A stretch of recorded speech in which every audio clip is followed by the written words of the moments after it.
What's up, motherfuckers? Welcome back. Funky doing stuff. Or doing funky stuff. Both works. It does. Anyway, so we're in Black Sunshine and we got radio issues, man. I'll explain to you. I made a mistake. I'll never make that mistake again. That is a Pioneer. I'm a Kenwood guy, have been for 30 years. They've been flawless in all the vehicles I've owned and put them in. Then, in 2018, I bought my first touchscreen Kenwood for that. Radio side works great. Software side sucks dog balls. It's very clunky. I didn't like it, so I was scorned. So in spite, I went out and bought a Pioneer. The software in this was way better. The radio side was fine. And then last year, it started doing wacky stuff. And one of the things that happened was the left side audio just all of a sudden went down. And I looked on the balance and it was balanced to 0. I actually had to turn it to the left to get it to balance out. Don't know why. It seems to be getting worse. And to top it all off, I got my little plug here for Apple CarPlay. When I plug my phone in, it sometimes shows an error message, and I don't know what it's from. I've unplugged my phone, plugged it back in, nothing. I've hit buttons, and when I hit buttons, the screen goes dark. You wait a few minutes, it comes back on. So I learned my lesson. No more Pioneer. No more. That thing's a piece of garbage. Pioneer is something in all the years it's been on my periphery. I've never heard anything bad about it, and then I buy one and it's a piece of crap. So we're back. We are back with Kenwood. And the other thing is, this is a 417 Fox swap here. As you can see, there's a gap there. It's because this thing is sliding down. I'm not sure why. It never fit right. I don't know if the holes are off or if it's just because this is a CD player, which I never used. And it's got so much weight to it because it's like 9 inches deep or some crazy shit like that. And it's just the weight, and I never was able to get this one fastened, and even though they're fastened, the thing is floating down. So since I don't use this CD player, this one does not have a CD player, and the other thing that's cool about it is it's only 3 inches deep. That's it. So that should take off the weight, and maybe this will be able to get mounted up here, and I can figure out where to put a mount for this or secure these better. Even though they're secure, you can't move it or anything, but it's just weird, man. I don't know. So, and then the other thing is that we're gonna put backup camera on it, and this is just some Amazon bought, built in China. But I'll tell you what, man, this thing, it's either all steel or all aluminum, because this is hefty. This thing weighs a lot. So yeah, that'll be interesting. I'm gonna run more wire. So I'm gonna get this out of here, because this car has a very good stereo system in it. Well, let me show you the rest of it. I got some serious shit in here. Okay, that's a big capacitor. That's basically just stores energy, so there's no fluctuation in power to these. That's my speaker amp, and this is my subwoofer amp here, and it's a 12-inch dual coil punch. I am a Rockford Fosgate fan, and as you can see, there's no, like when I said the balance was off on it, here's the controls to this. There's no balance on here or anything, guys, and all this stuff is plugged in. So it's a radio issue. Like, I had it in for like 3 years, and it worked pretty good until last year. So there's a lot of wires back there, man. I gotta figure out what I'm gonna. So there you go. There's the difference in these things. That is not very thick, and this is just hooving. So yeah, gone with that one. And this one, I'll tell you what, this thing weighs probably just about as much as that thing does, though. But it's more of a centered weight than it is, you know, spread out. So hopefully it fits better in there.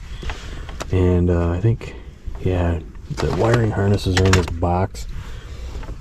Kenwood has gone with this 2 harness system here, when everything used to be in one, just like, you know, everybody was doing that. But now I don't know if they're all doing it or just Kenwood started doing speakers and power separate. I'm gonna have to figure something out here with the way these subs are gonna be hooked up, because the sub back there is hooked up with RCA's, a left and a right.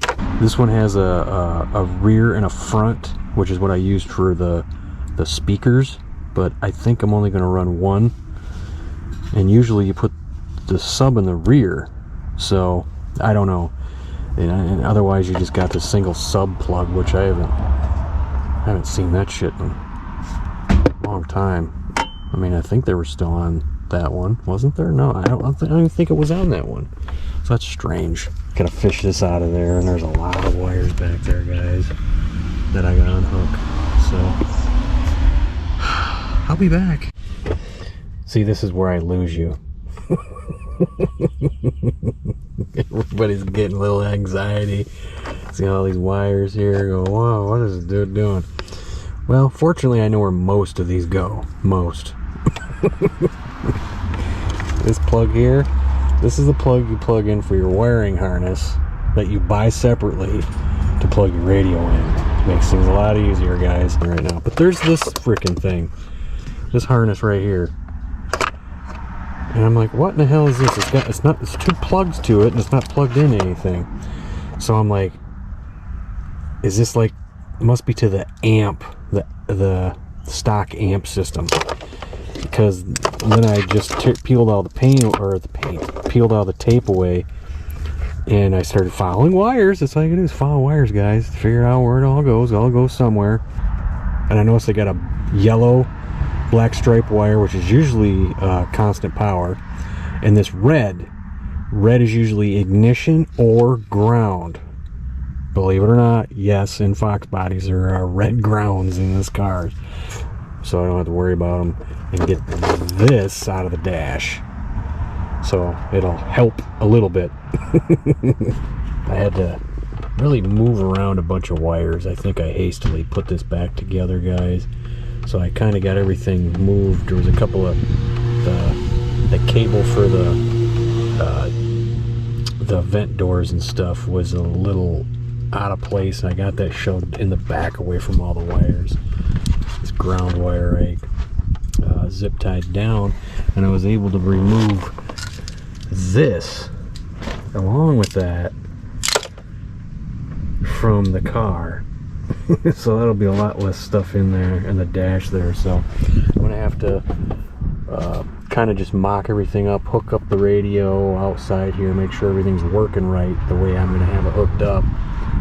And the only thing I got left to do is I'm going to let the rear speakers ride on the radio itself instead of the amp.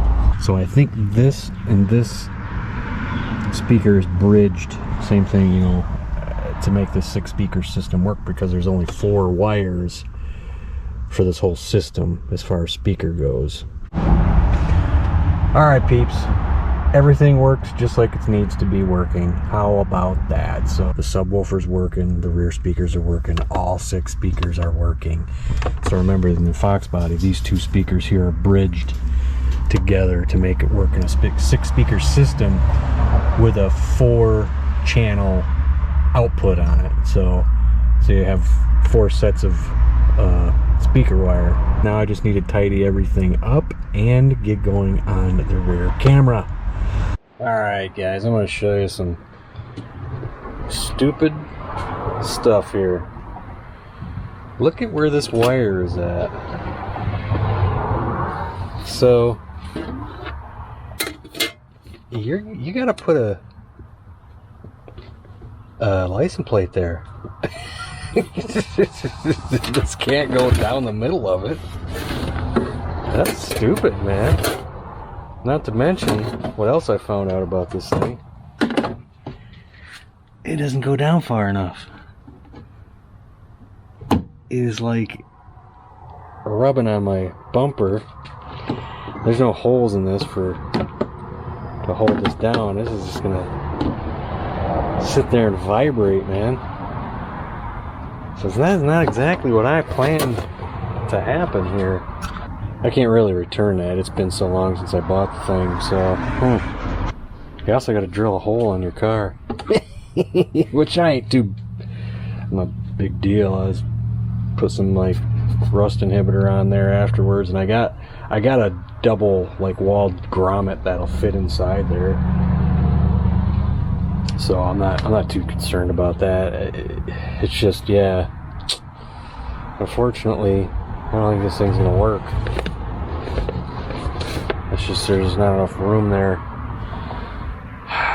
I guess I need the one that just goes across the top. I don't need a frame. So I'm gonna go fumble through my phone here and look and see what I can find. Not even gonna waste my money.